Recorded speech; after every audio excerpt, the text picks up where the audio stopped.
What? Eu sou o Vlad Oliver. Vamos voltar mais ou menos à nossa condição.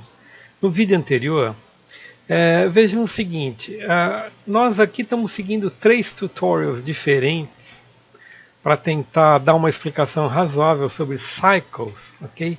E nós não falamos nada sobre cycles no vídeo anterior, se vocês querem saber, ok? Inclusive eu daria um alerta para vocês, tomem cuidado com vídeos da internet, especialmente alguns vídeos em português, porque a quantidade de bobagens que se falam é impressionante, ok?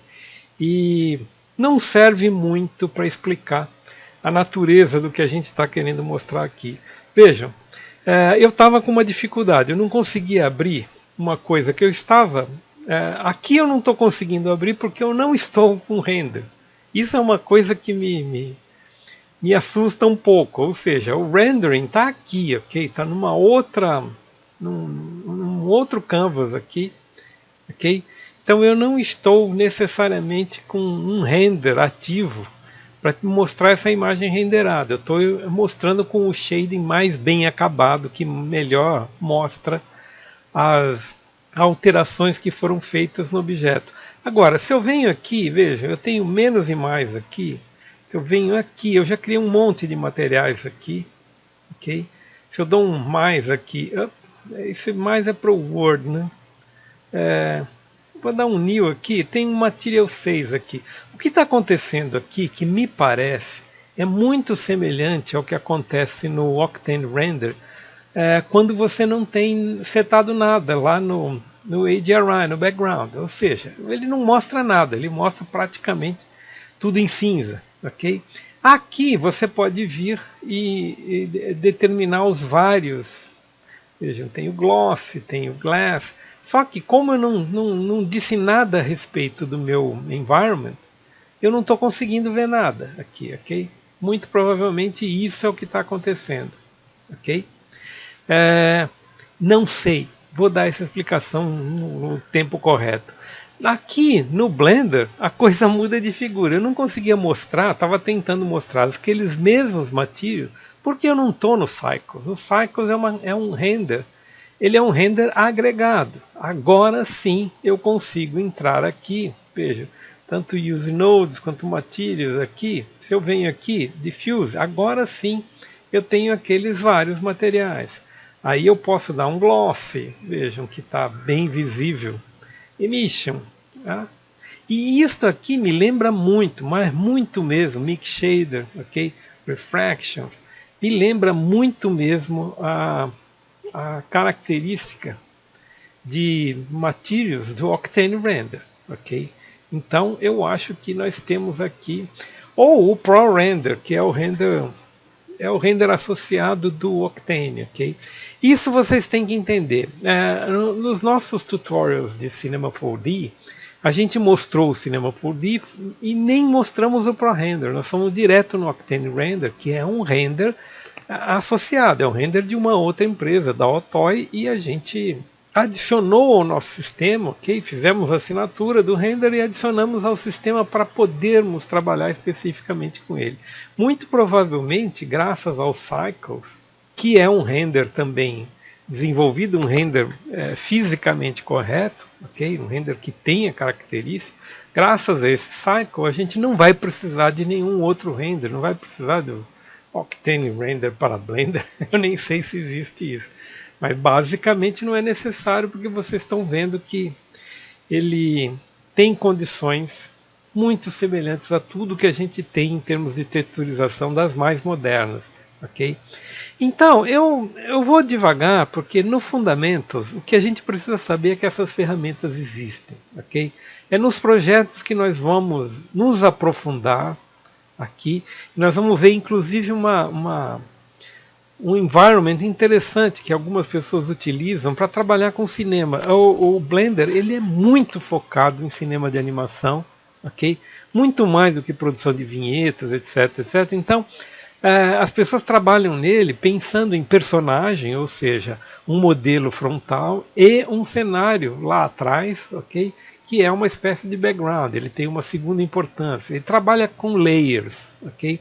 que não é a mesma coisa no Cinema 4D. No Cinema 4D eu sempre trabalhei com tudo junto e misturado, vai o cenário junto com o personagem, com tudo ao mesmo tempo. Okay? Torna-se menos funcional esse sistema, okay? E às vezes menos prático, porque se você separa o teu vídeo em ação principal, num layer frontal e background, num layer secundário, você consegue dividir até as equipes com as quais você vai trabalhar e você trabalha com projetos maiores, ok? Então, isto é um detalhe. Você vai dizer assim, mas eu posso fazer isso no Cinema 4D? Pode também. No entanto, as pessoas que trabalham com o Cinema 4D, elas não alimentam esse tipo de abordagem. Portanto, você nunca vê, você nunca reproduz. É sobre isso que eu falo. Muita gente nos questiona aqui por que nós estamos mostrando um outro software se o Cinema 4D já faz já faz esse papel. O que eu diria a vocês é, o Cycle, o Blender, por que ele foi desenhado para esse tipo de coisas, principalmente cinema de animação, ele está todo focado e setado para o cinema de animação. Então, as ferramentas aqui no começo, pode ser que elas não façam muito sentido, mas ao longo do tempo vocês vão ver que elas são muito úteis e muito funcionais para esse tipo de trabalho especificamente. Então vocês vão dizer, pô, então você enganou a gente, eu devia ter começado com o Blender em vez de ter começado com o Cinema 4D. Eu acho que não.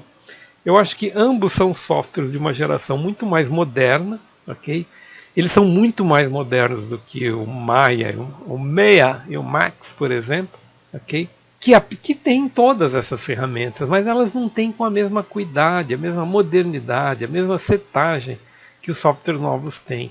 Então, o Blender e o Cinema 4D estão muito mais próximos, ok? Eles são muito mais complementares do que seria, por exemplo, o Cinema 4D e o 3ds Max, por exemplo, ok? Então, não é inútil a gente saber dos dois, ok? Então, essa é o primeiro approach aqui, ok? Vejam aqui que se eu abro a minha janela de preview num material criado com o Cycle, ele me mostra aqui uma janela diferente das janelas que era isso aqui que eu estava procurando, vejam. E além disso, ele tem toda uma série de, vejam, glossing, uma série de acabamentos, diffuse, ok, que tornam os materials uma coisa que a gente reconhece para quem já operou um software de construção tridimensional, ok? Eu estou imaginando que esse tipo de abordagem que nós estamos fazendo aqui sirva muito mais para quem já tem informações de um software e quer migrar para o Blender, quer se sentir confortável nele, ok? Então, nós não vamos perder muito tempo na parte mais primitiva, explicando o que é um shader. O shader é um material que você adota e que tem condições de refração de luz, tem condições de... Enfim, isso aqui já foi falado na Watch a exaustão em todos os outros softwares com os quais a gente trabalhou. Então, eu sugiro a vocês que se informem sobre os princípios físicos desse tipo de coisa, caso vocês queiram ter uma informação mais aprofundada. Mas basicamente o shader é um material que você aplica ao teu modelo, à tua superfície, e é isso que você precisa saber. Como agora a gente está entrando no caminho certo, eu vou parar por aqui. A gente vai continuar a falar sobre Cycle e Shader e Render no próximo vídeo.